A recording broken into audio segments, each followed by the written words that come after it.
નમસ્કાર મિત્રો, ND Gohil YouTube ચેનલમાં તમારું ફરી હાર્દિક સ્વાગત છે। તો મિત્રો, આ વિડીયોમાં આપણે ધોરણ 8 સત્ર 2 વિષય ગુજરાતીના પાઠ 17 સંસ્કારની શ્રીમંતાઈના અભ્યાસ અને સ્વાધ્યાયનું સંપૂર્ણ સોલ્યુશન મેળવીશું।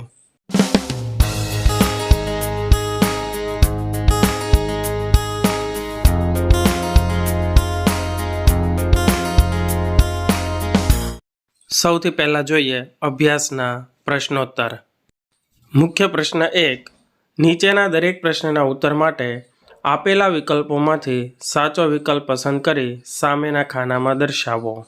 તેમાં પહેલો સવાલ છે, જગમોહન દાસ એમના વર્તુળમાં રાજા નામથી ઓળખાતા હતા કારણ કે, તો તેમાં વિકલ્પો છે, તેઓ સોહામણા હતા, તેઓ શ્રીમંત હતા, તેઓ બુદ્ધિશાળી હતા કે પછી તેઓ પ્રતિભાશાળી હતા।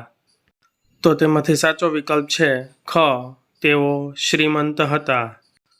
બીજો સવાલ છે, જગમોહન દાસ બંગલો વેચી લાકડાના મકાનમાં રહેવા ગયા કારણ કે, તો તેના વિકલ્પો છે, તેઓ સાદગીભર્યું જીવન જીવવા માગતા હતા, બંગલામાં રહેવું ગમતું ન હતું, શ્રીમંતાઈથી અકળાઈ ગયા હતા કે પછી સટ્ટામાં ફટકો પડતા નુકસાન થયું હતું। તો તેમાંથી સાચો વિકલ્પ છે ઘ, સટ્ટામાં ફટકો પડતા નુકસાન થયું હતું। ત્રીજો સવાલ છે, ભગવાને સંપત્તિ લઈ લીધી ત્યારે પાર્વતી બહેન શું માને છે? તો તેના વિકલ્પો છે ક, ભગવાનના આશીષ, ખ, ભગવાનનો શાપ, ગ, પતિની કુટેવો કે પછી ઘ, ભાગ્ય વિહીનતા। તો તેમાંથી સાચો વિકલ્પ છે ભગવાનનો આશીષ। ચોથો સવાલ છે, પાર્વતી બહેન ગુણિયલ વહુને કોના પુણ્યનું બળ ગણાવે છે? તો તેના વિકલ્પો છે ક, પિતાજીના, ખ, પતિના, ગ, દીકરીના કે પછી ઘ, દાદાજીના। તો તેમાં સાચો વિકલ્પ છે ઘ, દાદાજીના। મુખ્ય પ્રશ્ન 2, નીચેના પ્રશ્નોના ઉત્તર આપો। તેમાં પહેલો સવાલ છે, જગમોહન દાસ શાનો વેપાર કરતા હતા? એકવાર એમને માથે કેવું સંકટ આવી પડ્યું? તો તેનો જવાબ છે, જગમોહન દાસ સટ્ટાનો ધંધો કરતા હતા। એકવાર એમના માથે ભયંકર સંકટ આવી પડ્યું। એમને સટ્ટાના ધંધામાં ખૂબ મોટું નુકસાન થયું। એમને પોતાનો બંગલો, મોટર ગાડીઓ અને ઘરની અનેક કિંમતી વસ્તુઓ વેચી નાખવી પડી। એમના સંપત્તિ, વૈભવ, માન, પ્રતિષ્ઠા જોતજોતામાં પાણીના રેલાની માફક જીવનમાંથી વહી ગયા। બીજો સવાલ છે, જગમોહન દાસે લેખિકાની હાજરીમાં નિશ્વાસ કેમ નાખ્યો? તેમને કઈ વાત મનોમન ખૂંચતી હતી? તો તેનો જવાબ છે, દાદા દયાળજીભાઈએ દર્શનાની હાજરીમાં હળવો નિશ્વાસ નાખ્યો કારણ કે સુખ સાહેબીમાં જેમણે કશું કામ નહોતું કર્યું એવી પાર્વતી, પ્રીતિ, ઉત્પલા ઉત્સાહથી કામ કરવા લાગી ગયા, પરંતુ તેઓ એમની વૃદ્ધાવસ્થાને કારણે કંઈ કરી શકતા ન હતા। આ વાત તેમને મનોમન ખૂંચતી હતી। તેમને આ ઉંમરે કોણ કામ આપે? આ વાતનું એમને દુઃખ હતું। ત્રીજો સવાલ છે, સુમોહનને કઈ વાત કટતી હતી? તેણે લેખિકાને શું કહ્યું? તો તેનો જવાબ છે, સુમોહનની ઈચ્છા પોતાની નાની વહાલી બહેન પ્રીતિને ડૉક્ટર બનાવી અમેરિકા આગળ ભણવા મોકલવાની હતી, પણ હવે એ પરિસ્થિતિ રહી નહોતી। એ વાત તેને કટતી હતી। તેણે દર્શનાને કહ્યું કે પ્રીતિ ભણવામાં એના કરતાં હોશિયાર છે। એને મનમાં એવું હતું કે તે બહેનને ઊંચામાં ઊંચી કેળવણી અપાવશે, પણ હવે સ્થિતિ બદલાઈ ગઈ છે। પોતાને જે સગવડ મળી તે હવે બહેનને મળે તેમ નથી। એને કારણે બહેનને જ સહન કરવાનું આવ્યું। પોતે બહેન કરતાં મોટો હોવા છતાં તે આટલું કહેતા તેનો અવાજ ભીનો થઈ ગયો। ચોથો સવાલ છે, ઉત્પલા ભાભી સુખની શી વ્યાખ્યા આપે છે? તેનો જવાબ છે, ઉત્પલા ભાભી સુખની વ્યાખ્યા આપતા કહે છે કે આ પરિસ્થિતિને ઉત્પલા ભાભીએ હસ્તે મુખે સ્વીકારી લીધી છે। બંગલા, મોટરગાડી, પાર્ટી, ક્લબ અને મિજલેસમાં જે સુખ મળે છે એના કરતાં તેને ઘરકામ કરવામાં અને રાત્રે પતિ સાથે 2 ઘડી વાતો કરવામાં વધુ આનંદ મળે છે. 5મો સવાલ છે, પોતાને મળેલી ગુણિયલ વહુને પાર્વતીબહેન કોના પુણ્યનું બળ ગણાવે છે? તો તેનો જવાબ છે, પોતાને મળેલી ગુણિયલ વહુને પાર્વતીબહેન દાદાજીના પુણ્યનું બળ ગણાવે છે. 6ઠો સવાલ છે, લેખિકા જેને કર્તવ્ય ભાવના કહે છે એ પ્રીતિને મન શું છે, શા માટે? તો તેનો જવાબ છે, દર્શના જેને કર્તવ્ય ભાવના કહે છે એ પ્રીતિને મન શ્રીમંતાઈ છે, કારણ કે સાચી શ્રીમંતાઈ સંસ્કારની શ્રીમંતાઈ છે. હવે જોઈએ સ્વાધ્યાયના પ્રશ્નોત્તર. મુખ્ય પ્રશ્ન 1, નીચેના પ્રશ્નોના ઉત્તરો લખો. પહેલો સવાલ છે, વિપત્તિ જ્યારે આવે છે ત્યારે એકલી નથી આવતી, સાથે એના લાવ લશ્કરને લાવે છે તેવું લેખિકા કોના સંદર્ભે કહે છે, શા માટે? તો તેનો જવાબ છે, વિપત્તિ જ્યારે આવે છે ત્યારે એકલી નથી આવતી, સાથે એના લાવ લશ્કરને લાવે છે તેવું લેખિકા જગમોહનદાસના સંદર્ભમાં કહે છે, કારણ કે જગમોહનદાસને સટ્ટાના ધંધામાં પુષ્કળ નુકસાન થયું હતું. ત્યાર પછી એમના જીવનમાં એક પછી એક આઘાતો, પરાજયો અને નુકસાનીની પરંપરા ચાલી હતી. બીજો સવાલ છે, આ કુટુંબ કથાના પાત્રોની વિશેષતા તમારા શબ્દોમાં લખો. તો તેનો જવાબ છે, આ કુટુંબ કથાના પાત્રોની વિશેષતા, તેમાં સૌપ્રથમ જગમોહનદાસ.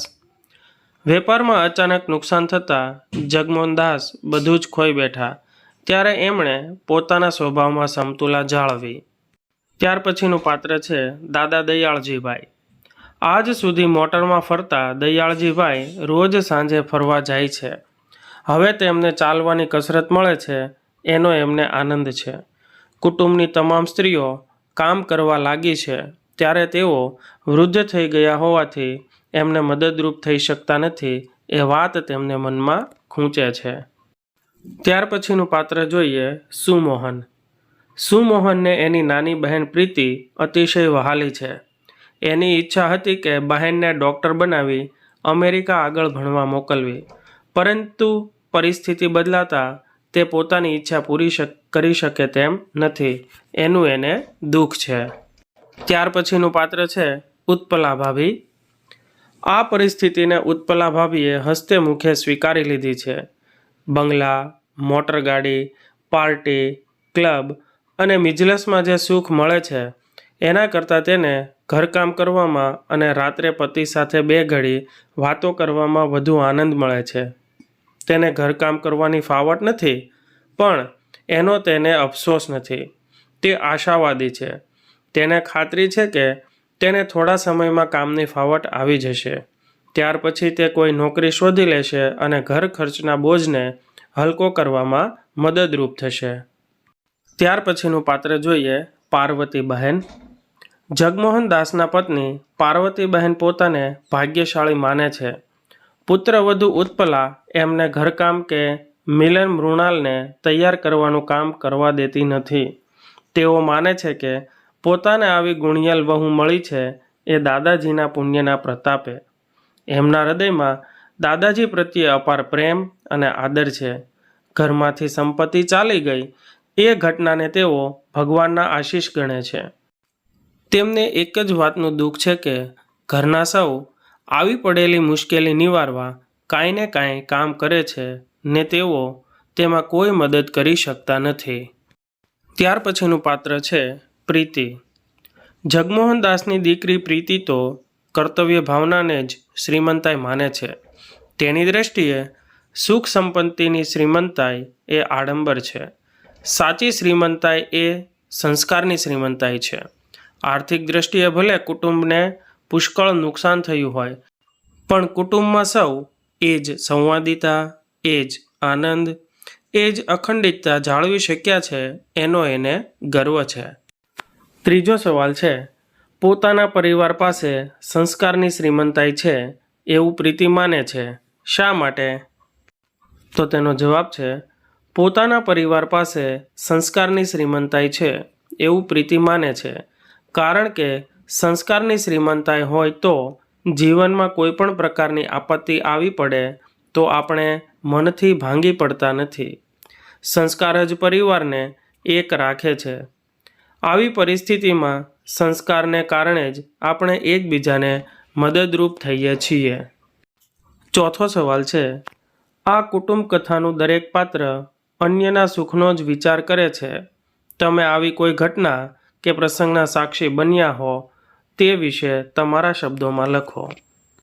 તો તેનો જવાબ કંઈક આ રીતે લખી શકાય. આ કુટુંબ કથાનું દરેક પાત્ર અન્યના સુખનો જ વિચાર કરે છે. આવી એક ઘટના મેં મારી માસીના પરિવારમાં બનેલી જોઈ છે. એ પરિવારમાં એક વ્યક્તિની ભૂલને કારણે પરિવારના સુખ સંપત્તિ છીનવાઈ ગયા. તેઓ બેઘર થઈ ગયા. એ વખતે સગા સંબંધીઓએ એમનાથી મોં ફેરવી લીધું. આવી પરિસ્થિતિમાં એકબીજા પર દોષારોપણ કરવાને બદલે જે થઈ ગયું તે થઈ ગયું, પણ હવે શું કરવું એનો વિચાર સૌ કોઈ કરતા થયા.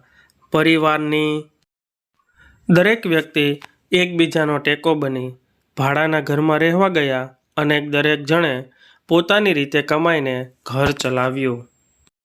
મુખ્ય પ્રશ્ન 2, પાઠને આધારે નીચેના વિધાનો સમજાવો. તો તેમાં પહેલો સવાલ છે, મોટર નથી એટલે હવે ચાલવાની કસરત મળે છે. તે ઉલટું સારું રહે છે. જગમોહન દાસના આ વિધાનને સ્પષ્ટ કરો. તો તેનો જવાબ છે, મોટર નથી એટલે હવે ચાલવાની કસરત મળે છે. તે ઉલટું સારું રહે છે. દયાળજીભાઈના આ વિધાનમાંથી તેમના હકારાત્મક અભિગમનો પરિચય થાય છે. આવો હકારાત્મક અભિગમ હોય તો જ માણસ આવી પડેલી વિકટ પરિસ્થિતિમાં ભાંગી પડતો નથી. એ દુઃખી કે નિરાશ થતો નથી. જેવું જીવન મળ્યું એને તે આનંદથી પસાર કરે છે. બીજું વિધાન છે, ભગવાને સંપત્તિ લઈને તો ઉલટાની વધુ મોટી આશીષ આપી છે. વાક્ય કોણ બોલે છે? વાક્યમાંથી કેવો સૂર પ્રગટે છે? તો તેનો જવાબ છે, ભગવાને સંપત્તિ લઈને તો ઉલટાની વધુ મોટી આશીષ આપી છે. આ વાક્ય પાર્વતીબહેન બોલે છે. આ વાક્યમાંથી એ સૂર પ્રગટે છે કે સંપત્તિ જાય તો એનો અફસોસ કરવો નહીં. સંપત્તિ ગઈ એને ભગવાનની મરજી અને ભગવાનના આશીર્વાદ સમજીને સુખેથી જીવન પસાર કરવું.